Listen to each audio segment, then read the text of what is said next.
বন্ধুরা, আপনার সাথে এমন কি ঘটেছিল যে ছাদটা পরিষ্কার করতে হয়েছে, চলো তোমাদের প্রথম থেকে দেখাই। ভিডিওটা সবাই থাকবে এন্ড অবধি। চলো বন্ধুরা, আসসালামু আলাইকুম বন্ধুরা, কেমন আছে সবাই? আশা করি সবাই ভালো হবে। আবার চলে এসেছি একটা নতুন ব্লগ নিয়ে।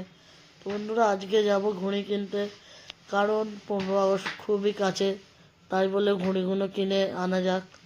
তো চলো বন্ধুরা, আমি আমার পার্স নিয়ে বেরিয়ে পড়লাম। প্রথমে বন্ধুরা আমি আমার বন্ধুকে ডাকবো, তারপরে যাব ঘুড়িটা কিনতে। তাই আমি জুতো ফুতো পরে সব রাস্তায় বেরিয়ে গেলাম। এখানে বন্ধুরা আমার বন্ধুর ঘরের দিকে যাচ্ছি। দেখো বন্ধুরা, জল এইখানে ভর্তি হয়ে গেছে। তো দেখো বন্ধুরা, এখানে আরও বেশি জল। ওইখানে তবু একটুখানি ছিল, এখানে তো পুরো জলে ডুবে গেছে। খুব জল ভর্তি হয়ে গেছে এখানে। এইসব সেই নোংরা কাদা পানির জল। এ দেখো বন্ধুরা, এবারে এর ঘরে চলে এসেছি, কারণ এখন গেম খেলছে, বললো কিছুক্ষণ ওয়েট করতে। তো বন্ধুরা, ওর গেম খেলা হয়ে গেছে। এবারে আমরা যাচ্ছি অন্য বন্ধুর কাছে, তাকে ডাকার জন্যে।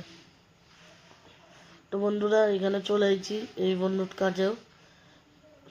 সেই ছাদের ওপরে ঘুড়ি ওড়াচ্ছিল, তাই একে আওয়াজ দিয়ে ডাকা হলো।